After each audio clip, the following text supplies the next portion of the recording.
Beat frequency कि ये दोनों क्वेश्चंस हैं। ये 2010 में आया हुआ है और ये 2020 में है।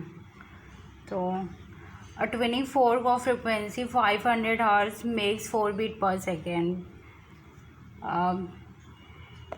Beat frequency decrease to 2 beat per second when tension in piano is slightly increase. Frequency of piano string before increasing the tension will be कितना होगा। तो पहले क्या था, फ्रिक्वेंसी जो थी वो 512 थी, 512 हर्ट्ज थी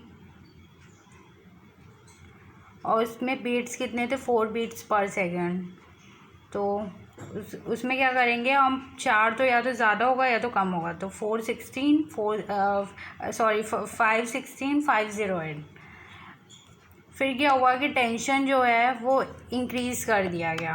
टेंशन इन पियानो इंक्रीज़, यहाँ है ना, tension in piano is slightly increase. जब टेंशन इंक्रीज़ कर दिया गया तो जो बीट्स होती हैं, जो हो गया वो 2 बीट्स पर सेकेंड हो गया, मतलब बीट्स कम हो गई ना। तो या तो 512 से ये 2 बढ़ जाएगा, 512 से 2 514 और 2 घटा देंगे 510 इतना। फिर जाके जब टेंशन बढ़ गया यहाँ पे फ्रिक्वेंसी की क्या होता है कि फ्रिक्वेंसी का जो फॉर्मूला होता है, frequency is equal to 1/2L root में 2T/μ। तो इसका मतलब फ्रिक्वेंसी जो है वो डायरेक्टली प्रोपोर्शनल टू टेंशन है। अगर यहाँ पे टेंशन बढ़ा तो फ्रिक्वेंसी भी बढ़ेगी। 516 था तो 516 से 514 हो गया, तो फ्रिक्वेंसी क्या हो गई, घट गई ना। 516 से 510 हो गई, यहाँ भी घट गई, तो ये हो ही नहीं सकता। 508 से 514 क्या ये बढ़ गई, ये हो ही नहीं सकता। 508 से 510 ये घट गया, तो यहाँ पे घट गया और 2 बीट्स पर सेकेंड भी आ गया, तो ये आंसर हो गया। ये 2020 में आया था। इन अ guitar 2 string A and B made of same material are slightly out of tune produce beat of 6 hertz. When tension in beat decrease, beat frequency increase 7 hertz. Frequency of A 530 hertz, original frequency of B। ये question है। तो पहले क्या होता है, तो 530 frequency है, ठीक। सपोज ये A है और ये B है, तो 530 था तो 6 हर्ट्ज। बीट कितना प्रोड्यूस हुआ, 6 हर्ट्ज, या बीट ऑफ फ्रिक्वेंसी 7 हर्ट्ज। तो 530 में 6 ऐड कर देंगे तो 536, या तो 6 घट जाएगा 524, ये दोनों हो सकता है।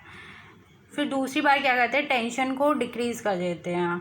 जब टेंशन डिक्रीज़ हो जाती है तो कितनी फ्रिक्वेंसी बनती है, 7 हर्ट्ज। तो या तो 7 ऐड करेंगे 537, या तो 7 कम कर देंगे 523।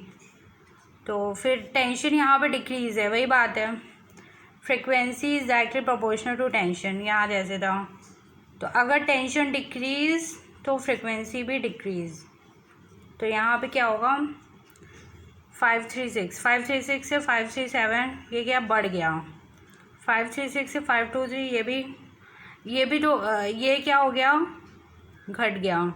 पर ये नहीं हो सकता क्योंकि जो डिफरेंस है वो कितना है, काफ़ी ज़्यादा है। 23 इसमें काफ़ी ज़्यादा है, इन दोनों का डिफरेंस कितना हुआ, 13 का डिफरेंस हो गया, तो ये हो नहीं सकता। यहाँ पे 524 से 537 तो ये बढ़ गया, तो ये हो नहीं सकता, ये नहीं हो सकता। 524 से 523 हाँ ये हो सकता है, क्योंकि फ्रिक्वेंसी जो है वो कम होनी चाहिए। तो क्या हुआ, 523 आंसर है।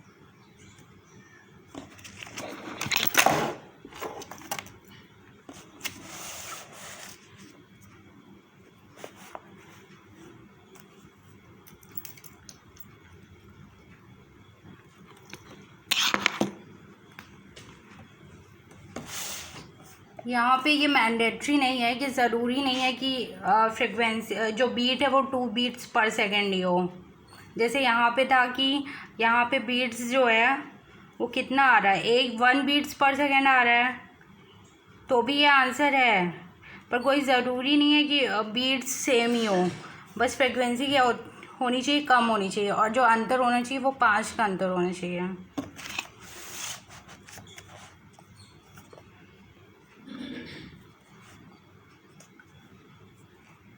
अ सोर्स ऑफ ये 2013 में आया था ये question.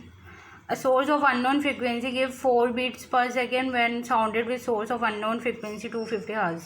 The second harmonic of source of unknown frequency gives 5 between when sounded with source of frequency 513 hertz. Unknown frequency will be, तो इसमें क्या होगा कि 4 बीट्स पर सेकेंड था, फ्रिक्वेंसी कितना था 250, या तो 254 हो सकता है या 246, या तो ऐड होगा या तो सब्ट्रैक्ट होगा 4।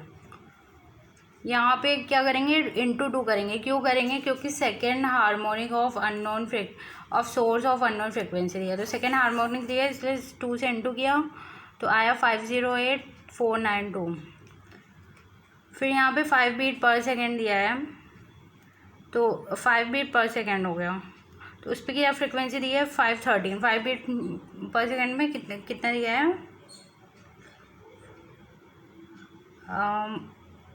513 हर्ट्ज दिया है, तो 513 हर्ट्ज, तो 508 और 492 इसमें इन दोनों में कितना अंतर होना चाहिए, 5 बीट पर सेकेंड का। तो 508 और 513 में कितना अंतर है, 5 का है, लेकिन 492 और 513 में कितना अंतर है, बहुत ज़्यादा अंतर है। आंसर क्या होगा 508 होगा, क्योंकि कितना अंतर होना चाहिए 5 बीट पर सेकेंड, 5 का ही अंतर होना चाहिए ना, 5 बीट्स का, इस वजह से।